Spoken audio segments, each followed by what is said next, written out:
ImAllexx is someone who I knew existed on YouTube but didn't know much about him until now. With the recent news of him verbally abusing his girlfriend coming out, I decided to look into the guy, and what I found was a rabbit hole of one of the more insufferable people I've discovered on YouTube. Shout out to the channel members like always. And if you'd want to support yourself, you can subscribe to my Patreon in the corner or YouTube memberships by clicking the join button. I hope you liked the video. Now let's see just how deep the rabbit hole goes with this guy and how things are faring for him so far.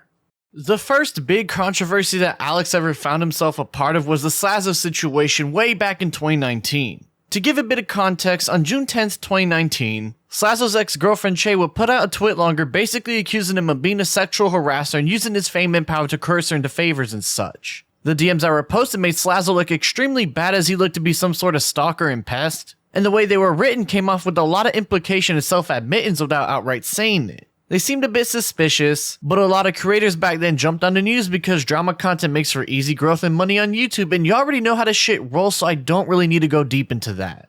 Slazo would respond on June 27th, and in the video would show everyone that some of the messages or jokes cropped out of context or just straight up lied about to make him look as bad as possible. Michael, on our first date, touched me in a cinema, despite me never kissing someone before.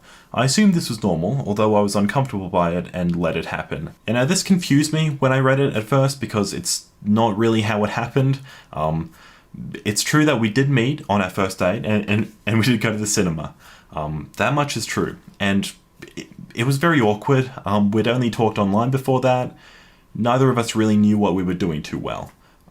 We went into the cinema, we had our first kiss, our teeth hit each other's, neither of us knew what we were doing, and I was willing to call it quits there when she pulls my hand down and says to touch her, which is a pretty long way from how she portrays it in her version of the story. In fact, she was actually the one who brought up the entire idea of doing anything in the cinema.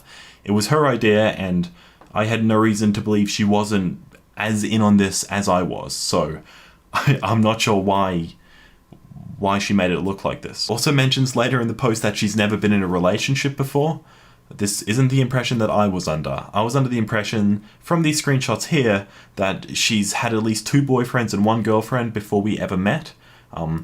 So I'm not sure why she would say this, and she had more relationship experience than me when we began dating, for what it's worth. When people realized that they had been fooled, a lot of creators at the time would take down their videos and post about him and apologize after they realized he was innocent. Yet Alex was one of those that doubled down and didn't want to admit he was in the wrong for whatever reason he might have had. Hello guys, I want to try and put this in as a concise way as possible, but this is my response to Michael and Slazo's video. There's a limit on this, so if I'm brushing over things, I'm trying not to. I just want to put everything in here in a place that is easy for people to be able to get to. I want to make a statement because of the fact that obviously I came out and supported Che when she posted her tweet longer.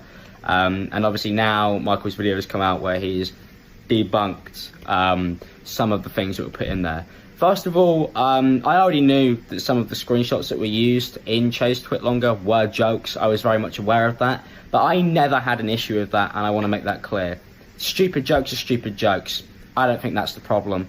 My problem with Michael was him admitting to doing things that he knew Che may not have wanted to do and being incredibly forceful and almost demanding, which he admitted to doing in his video, which for me is still disgusting. I don't believe he's innocent. I don't think he's innocent at all. Che may not also be innocent and may have hid stuff and used jokes to try and maybe push a certain agenda, but at the same time the stuff that Michael admitted to is stuff that makes me not want to be friends with somebody who is capable of doing those things, even the things he admitted to. I really hope he gets help, because nobody should just carry on doing what he did, and he should try and improve himself. But I personally don't want anything to do with somebody who even managed to admit to some of the stuff that he had apparently done, and that's literally it. That's how I feel about it. I never accused Michael of doing anything, but after what's come out, I really just don't want anything to do with him. Now Slazo didn't do anything wrong and he was innocent. He was a teenager who him and his girlfriend got a little bit spicy and was eventually slandered by her out of malice. And for Alex to grandstand at the time as if he was still a bad person was a telling sign on not only how he likes to portray himself as this progressive internet personality of sorts, but that he doesn't like to take the L when proven wrong about something.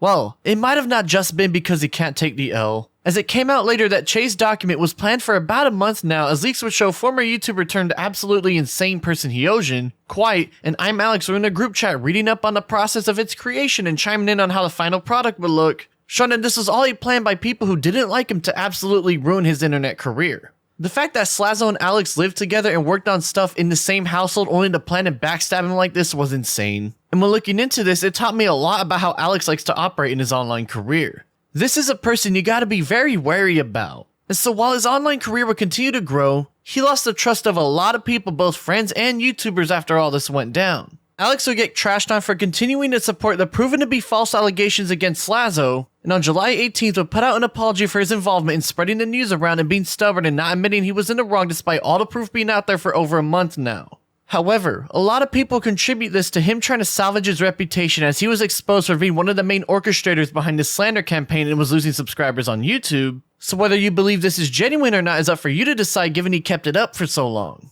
Personally, I don't think it was genuine because he planned it a month in advance, but I digress. After all this, he would move on and continue to make his content, but a lot of people wouldn't forget how snaky he was and continue to dislike him for years to come. His channel would prosper, but then one day things would be flipped upside down and he would find himself in his own situation. Except this time, instead of out of context messages, some hard evidence would come out for the world to see.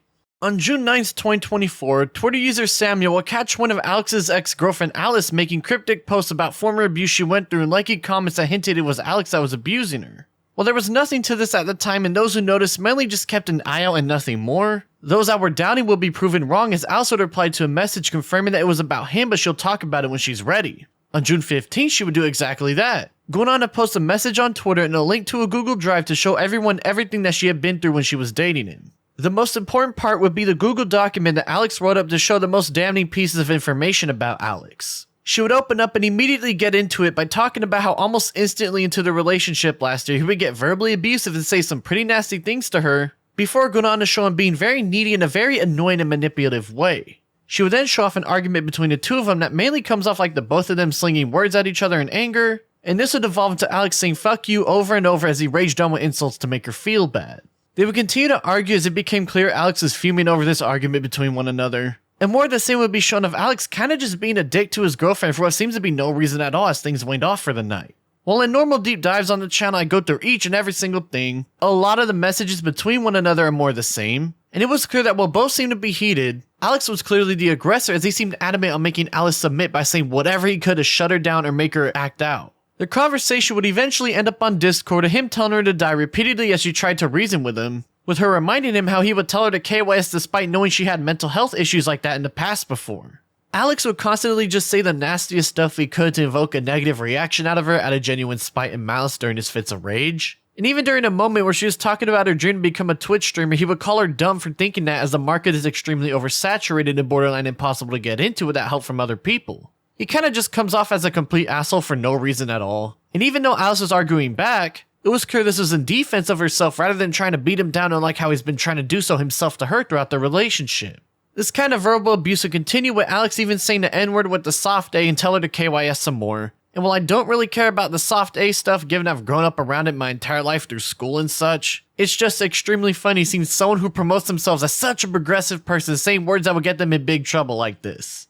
Alice would eventually manage to send a really long message expressing her love for him and that she wants to make everything work out, but he makes it so hard because of all this verbal abuse he spews her way. And later on would claim that he chose a Star Wars event over her own birthday, showing just how little he truly cares about her and her feelings. She would even show how she told him she was scared to move in with him and he wouldn't take that lightly, going on to insult her to try and get a reaction out of her as he'd been doing this for some time now. Alex would get into an argument seemingly around their anniversary, and when Alice would stand her ground as he started to get mad at her, he would threaten to take out another girl to their date and she would have enough and understandably said her own things to the man. She would go on and claim that after they moved in, Alex started to get physically abusive with her on October 19th, 2023, and would tell the story on how he grabbed her by the hoodie and got her in a headlock and covered her mouth to cover her screams. It's pretty bad to read, though it's worth pointing out there's no evidence of these claims, so take that however you feel.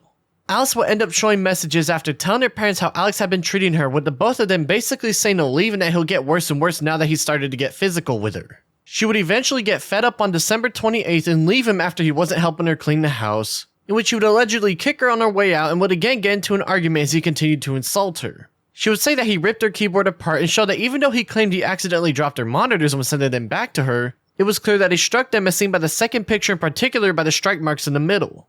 After Alice left him, Alex started to get very, very needy, spamming up her phone saying he's getting help and trying to fix himself as he wanted to get back together as she wasn't buying any of that. He would continue to beg her to come back as he missed her, and she would reply a few times to these messages, with her eventually telling him straight up just how much he messed her up as he continued to try to at least get in a call with her together to tell her he's sorry. He would try and contact her through multiple social media apps as she wasn't letting up and kept telling him to leave her alone, and would basically go on to show just how sad of a man he is, groveling in the dirt, chasing after someone he abused for so long now that he had nobody else to go to. Alice would eventually send a long message to Alex saying that he's done so much to her and he needs to give up and leave her alone as he continues to try and convince her to talk to him, even sending a handful of very long voice messages in his futile attempt to get her back. It's honestly pretty pathetic seeing him spamming up her messages instead of letting things go as he messed it all up, and it really makes you wonder what else he's done that has no evidence to it so far. At the very end of the document, she would admit to slapping him one time due to all this verbal abuse she had been going through since they got together as they argued about it. Though it's worth pointing out this was in September, a month before he got physical with her in October as we just went over, so take that however you will. Now it's worth pointing out that all the messages had no dates attached, so we don't know when they were posted in the gaps between the dates, and one might see this as Alice being very careful with the way she put up her message. It's certainly something to take into account, because even though we've seen a lot of abuse, we technically don't have exact dates for when things happened, but mostly just her word. But given how much evidence there was, and this started back in March 2023, just a little over a year ago with said plethora of evidence, it's still not a very good look for Alex whatsoever. It was clear that he was extremely verbally abusive to her throughout their short relationship, but screenshots weren't the only pieces of evidence that Alex had to back herself up. Alice would end up having a handful of screen recordings and other videos, showing just how verbally abusive the man has been with her beyond just their text messages. Thing about you, and this is the thing, and this is why I go round and round in circles. I join call, and when I'm getting, you're talking to me, going, this is the thing, even though now, when it's too late, you admit that you did everything wrong, but when it actually matters, when you should lay down like a good dog, you don't do it, you fight for some reason. I don't know why you fight, because you're losing, because you end up admitting that you fucked it all up anyway, so it's just fucking weird, and I know that you're going to end up admitting that you fucked it all up, which is why So I'm a f***ing whore mouth bitch retard. And is it generally because you're just brain dead? yeah, I'm very brain dead, yeah. Is that why you decided to go on the fucking offensive instead of the, Didn't go on maybe... offensive. Okay. I don't know what to call what you did. It was weird. It's always weird. You always take the f***ing weird route. Just do the normal route, which is... Just do the normal route, but a normal girlfriend You're would do. acting like this is all just me, and that's something you really need to fix. I'm gonna fucking bash your fucking head against the wall with a brick if you don't shut the f*** up. Because this one, genuinely, this one, you f***ed this, royally f***ed this. What judging mental is, I think I may have said, like, 100 times, to the point where it's actually really hard to follow what I'm saying, because it's so flexible. I've gone... You could do this, but you might be able to do that, but you might be able to do that, and you might be able to do this, and this might work, but you might be able to do that, and it sounds mental. I don't even understand how you could possibly actually follow along to it. Like most of my friends struggle to actually understand what I'm saying, but that's why I'm a professional and you're all not. Like massive issues there, and you think you can just ignore them because like, well, what's the worst that can happen?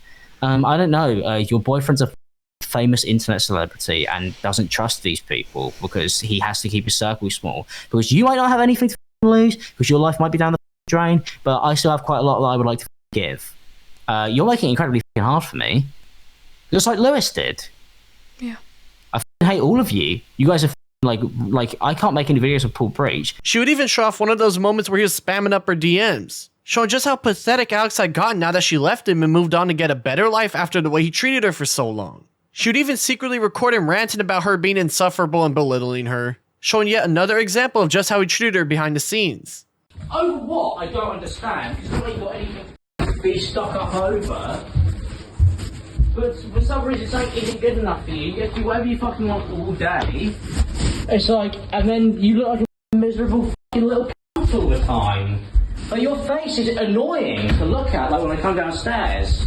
Like, I'm actually fed up of looking at you, which is why I sleep downstairs, because I don't want to have to go upstairs and, oh, you're taking all the covers. It's like, woman just, like, ask me to buy another one, or stop complaining. Like, nothing, the thing is that annoys me is nothing needs to be an argument because everything is fixable. Buy a new duvet, I sleep downstairs. But no, you've always got to act like none of this stuff, because you don't actually try and fix any of your problems. You don't clean up after yourself. Nigga, neither do you. So, leave it. It's fine. Don't worry about it. I don't go around fucking complaining about everything that you don't clean up after. Why? But you don't talk about it in your fucking little small brain. I'm trying to fucking right now, I'm spending 3 hours fucking every single day trying to figure out where fucking 75,000 fucking pounds has gone. And whether I'm ever gonna get it. And then any of my future YouTube revenue. Because the company's holding my channel fucking hostage. I did try to stop it.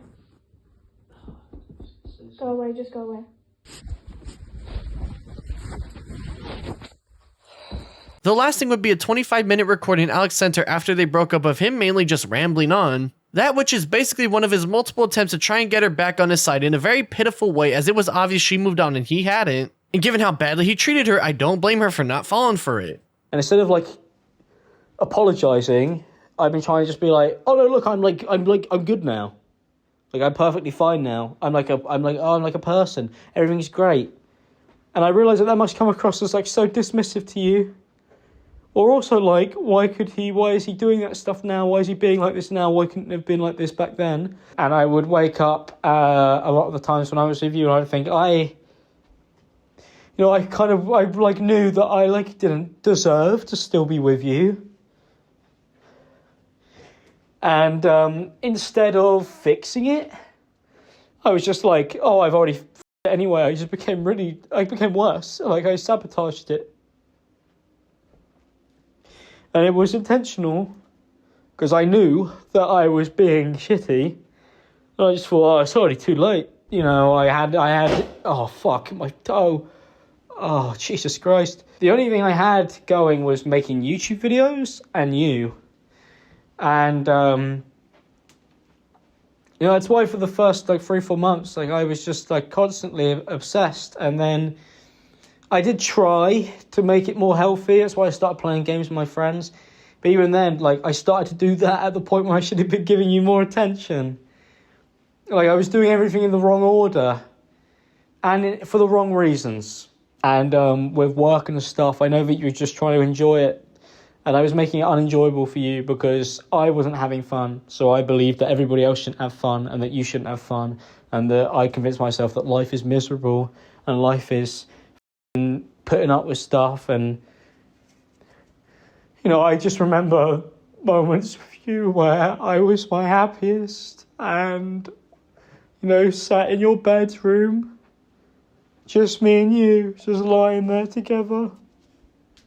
And, it should have been that all the time. And even all the way back to when you said that stuff about the bipolar disorder. And I was mean. I read that text the other day, and I'm so angry. Why was I like that to you? I know what I meant at the time, but I was making it about me. And you said that, you knew that. And I did apologise back then. But I didn't change any behaviour. I saw you say that and I thought, oh, that's an excuse for why she doesn't text me. That's an excuse for why she doesn't want to talk to me. Because I was down your throat. And in reality, you were just trying to say it's not my fault and I'm doing my best. But instead I thought you were using it because I was so convinced myself that you were out of my league and that I didn't deserve you. And also that I was going to it up. I skipped around a bit for brevity's sake, but it was clear that Alex was doing whatever he could to try and get back together with Alex to no avail. Some more screenshots will leak out of Alex trying to contact Alice. This time with some handwritten letters of him apologizing for the way he treated her and that he was a toxic person and in general was trying to get back into contact with her. At one point he does say he pulled her, so even if there's no hard evidence of him covering her mouth, it seems he admitted to part of the physical stuff here, so take that however you will. He even got so desperate he would get into contact with her through Amazon UK and send her a gift with an apology written out on it to try and get her to talk to him again. A former ex named Annie would come out and allege a bunch of stuff about him too, but given she was one of the people who slandered Slazo back in the day, doubled down on it, and her document is literally just hearsay, I ain't gonna go over it because I don't like to promote serious stuff without evidence, but here it is for the sake of it. Speaking of Slazo, he's very aware of what's currently going on with Alex, and if you ask me, I don't blame him in reveling in the recent downfall of one of the many people who slandered his name and ruined his online career. Some former friends and video collaborators would also chime in, but given they aren't part of this situation and were only old friends of his whose parasocial fanbase kept asking him to say something, I'm not going to go into depth on it as they're really not relevant in the grand scheme of this story. There's also this old thread from back in December 2020 that I found of another ex of Alex's named Jess that talks about abuse and such, but given there's no names, I'm not going to go into depth about it as well. It's possible it was referencing him though, as Jess would retweet Alex's original post and say how bad of a person he is and such, so for those interested, feel free to check it out. It turns out while I was editing this video that Jess would come out on June 18th and confirm she was talking about Alex, but given it's a bunch of hearsay, I don't really feel comfortable showing it, though she does show this piece of evidence where he DM'd somebody basically threatening to kill her, so yeah, it ain't looking too good for him at all. Yeah, I won't lie, it's not looking good for Alex at all, as he's been known to promote himself as a progressive man who cares about women and such, but behind the scenes he was being extremely verbally abusive and heavily implied with evidence that he was physical with her at least once after Alex hit him a month prior. Even if one might say since she was physical first she's somehow the worst person, when you take into account just how verbally abusive the guy was, it makes sense why someone would react in such a way when backed into a corner. Alex wasn't just mad and loud, he was purposefully pushing Alice and saying anything he could to make her look bad or cause her to escalate things, and the fact that majority of the time she was able to keep her cool shows she has good self-control throughout most of their interactions and shouldn't be trashed on for hitting him once. I'm not expecting a response for another week or two as Alex hasn't posted on his second channel in 9 days, so for all intents and purposes the main section of this situation seems to be wrapping up until he speaks up. In the meantime, I'm gonna get back to working on this 2-hour Daniel Larson project I've been cooking up for y'all, so make sure to subscribe to the channel if you want some more content. If more stuff drops, I'll make sure to keep y'all up to date on the channel, but one thing's for sure, Alex has gotten himself into a much worse situation than the Slazo stuff, and only time will tell if he ever responds or if he'll just let his channel fade away after everything that has been going on.